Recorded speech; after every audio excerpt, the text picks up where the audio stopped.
Just so we're clear, you had cancer, you were very sick, you were going to die, and I didn't know about it? Yes. And Hanna nursed you back to health. Yes, she did.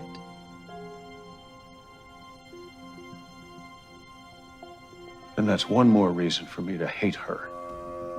All right, have and have not fans. Now, this is going to be one of my first videos since I've gotten everything straight with my computer. You know, live streams are back up on the channel since the copyright strike got removed. My laptop battery is in, so I'm able to record videos now. And I got a lot of things on my plate over the next day. So Monday is when I'm going to be recording a crap ton of videos. So you can expect at least a dozen before the episode airs on Tuesday, but there are some that I'll wait until after, like my mid-season finale prediction video.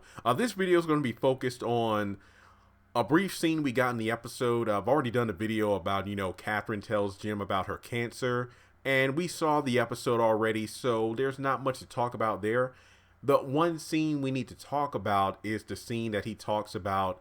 Well, he actually asked the question for like the fourth time to Katheryn. It's like, now, okay, just so we're clear, you really had cancer and Hanna and you were going to die, but then Hanna nursed you back to health. And she was like, yes, well, that's one more reason for me to hate her. Now, there are two ways to interpret that quote or that scene or that moment, because I think when Jim walks away, it's like, and then another one of 1,000 reasons for me to hate you even more. It's either that was Jim hating Hanna because of her quote unquote interference meant that Katheryn lived instead of died, because if Jim was unaware, then most likely it wouldn't be until after Katheryn died that he would have been aware that she had cancer. Or was it simply because Jim was just jealous of the fact that the Hanna-Katheryn friendship bond was stronger than their marriage? And to be completely honest, Jim falls in a long line of characters on the show who, well, I guess you could say, refuse to accept that they were wrong for something. And they just shift their blame towards they shift their anger and annoyance towards somebody else. Like, you know, Candace shifting the blame for the death of her child on Hanna and Benny, as opposed to taking, you know, responsibility herself.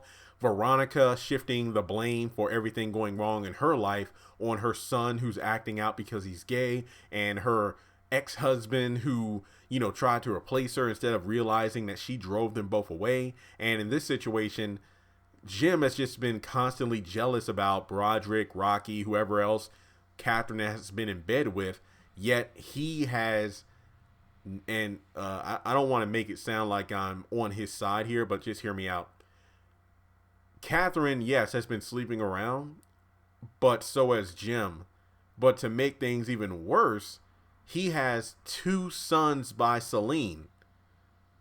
Keep that in mind. So the fact that not only did you have 2 kids by the maid, but you just continuously kept sleeping with different women over the years, and you're mad at Katheryn for getting some now.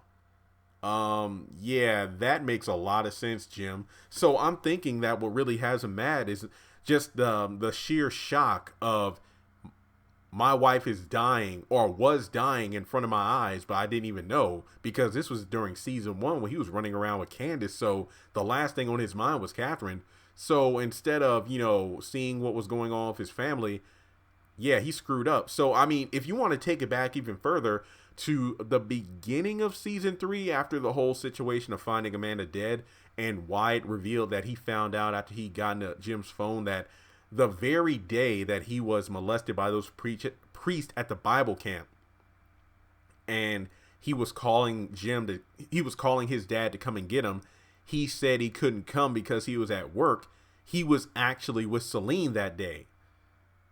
And even going back further than that, the very day that, you know, Amanda was born, Katheryn was like, the only reason you were crying tears when Amanda was born was because when I was at the hospital giving birth, I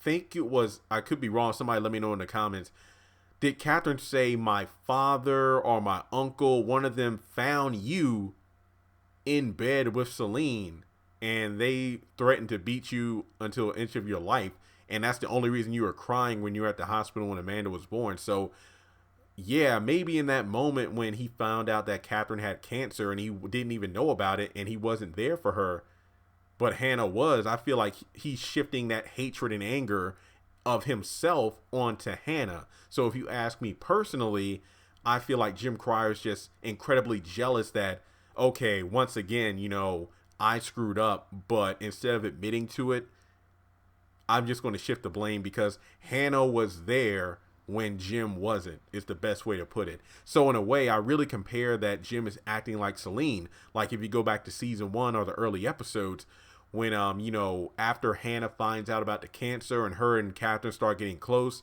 it's just that Celine started, you know, suspecting, is like, all these years I've been working here, she's never been like as kind to me as she is to you. You know, you're staying later at the house than I am. When I leave, you're supposed to leave, and it's like you're getting special treatment. And she's like, you know, offering to make you the supervisor over everyone, including me. And then, you know, it's pretty much her jealousy because remember, Celine refuses, or at that point we didn't know that her and Jim had been having affairs and there are kids by him that she has. And she's there wondering why Katheryn's never been kind to her. And it's just like, wait, what? Do you really hear yourself now, Celine? So Celine and Jim are really acting one and the same, which really does hint at Celine coming back in the near future. But with that being said, you know, that's pretty much all I have to say on this topic. So let me know your thoughts in the comment section below. When Jim said that he had one more reason to hate Hanna in regards to helping Katheryn when she was going through cancer, do you feel like Jim really does hate Hanna because she helped prevent Katheryn from dying? Or do you think he's saying that he hates Hanna more just because he's angry at himself, but also jealous of the bond that Katheryn and Hanna have together? So let me know your thoughts in the comment section below. And before closing out this video, I just have a couple of quick announcements. All right, folks, and just to give you a disclaimer, this is kind of the end of the haves and the have-nots portion of the video. This is the part where I'm just going to give a quick announcement here. But, you know, I already announced it today. I did a live stream for the first time in like a week. One of my previous live streams from last year called Midnight Stream or whatever it was, for whatever reason, Tyler Perry Studios marked it for copyright.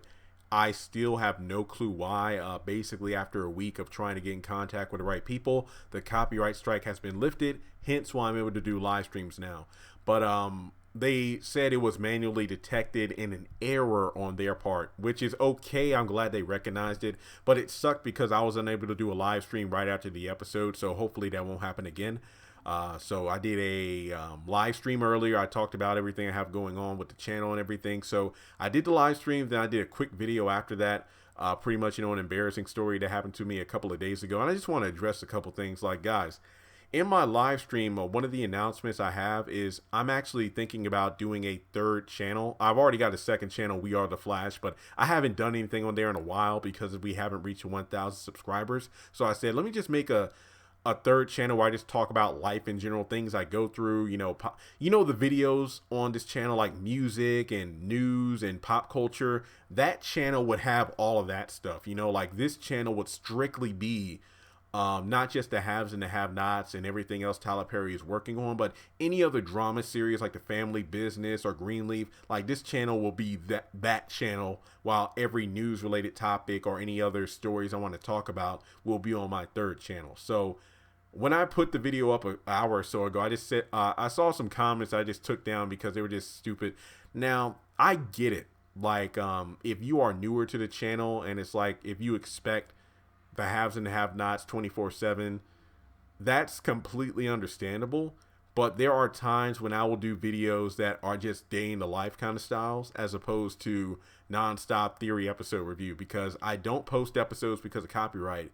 And I talk about this show enough. Not to mention, there's well over 1,200 videos on this channel about the haves and have-nots. So taking a small detour to talk about something that happened to me shouldn't be something that people automatically jump into the comment sections to critique me on. So yeah, just to kind of let you know that if you feel the need to post ignorant stuff, then hey. But here's another thing. if you tell me you're unsubscribing, I really don't give a rat's ass. I literally don't. I mean, because one less toxic person means that 1,000 more great people can come aboard the channel. So if you want to leave, please do so silently. It makes me know never mind, because if you want to leave so quickly because one video that I post is not haves and have-nots related, I really don't know what to say for you. So yeah, that's all I got to say on that. But I do hope to get that third channel up, hopefully within the next week or so. And the reason I even shared that story is because I did a Instagram story about it on Friday night when it happened. And a lot of people were hitting me up about it because they loved the story and the fact that I was so honest and everything. And they would like to get to know me more, not just the haves and the have-nots. So just so you know, that third channel, when it comes out, it's not going to be like a main priority for me. It's going to be one of those I'll upload every once in a while. It's like, it'll be cool to get monetized on there, but it's not something I'm doing for money. That's just a channel so I can like let off steam or just talk about things, maybe life, because some people ask me great questions, you know, like, you know, when you started becoming a YouTuber, what made you do what you do? You know, what about college? Things like that. What was life like growing up? I would love to share those kind of things, but that won't be priority. That will be more of those bonus videos, if you will, but they'll be on a separate channel to avoid people like the ones who were commenting on the one I just posted about that awkward moment when you run into your crush. So didn't mean to end this video on a rant tangent thing, but I don't let these things bother me, but it's just like, sometimes I read those comments and I'm just like, you really said that, like, oh, I'm unsubscribing, or oh, that's stupid, you need to get a girlfriend and stuff. So okay, whatever. That video wasn't for you. So with that being said, folks, subscribe to the channel. I'll give you more details on that third channel once I have everything up and running. I am planning on getting a backdrop, so whenever I do live streams and everything, I'll have a background, so that'll be pretty cool. So yeah, I'm really thinking about upping my game this month, you know, kind of upgrade things to a next level and see what happens. So I appreciate the love and support. To all new subscribers, welcome to the Haves and the Have-Nots review. Like I said, I have a lot on my plate today I need to get done, but hopefully between now and when the episode airs Tuesday night, you can expect a lot of videos being posted soon that will be Have and Have-Nots related, If Loving You Is Wrong related, as well as Tyler Perry related, because Madea Family Funeral is out, but there are also a ton of interviews I still have not watched, and people are sending me new clips each day about various news and tidbits that Tyler Perry is releasing about upcoming projects with Viacom. Thanks so much for making it to the end of this video. Be sure to click the thumbs up button if you like what you just saw. And if you have anything you would like to add to the video itself, go down to the comment section below and type out your thoughts. And I also have social media related to the haves and have-nots: Twitter, Instagram, Facebook page, Facebook group. Links to everything will be in the description below. And if you like action figures, video games, and trading cards, I have an eBay store as well, where there's free shipping on everything. But I also have a second YouTube channel that I'm working on where I talk about things that are non-Tyler Perry related, such as anime, superhero shows and movies, music, pop culture, and sometimes political news, depending on what the circumstances are. Be sure to check out that channel as well. In the top left-hand corner, you should see a picture of Candace Young. You can click on her to subscribe to the Haves and the Have-Nots review. We're trying to get to 100,000 subscribers. And if you like the video you just saw, be sure to check out the other two videos that should be popping up on the right-hand side. Trust me, if you like this video, you'll love them too. Once again, thanks so much for visiting my YouTube channel, and I'll talk to you in the next video.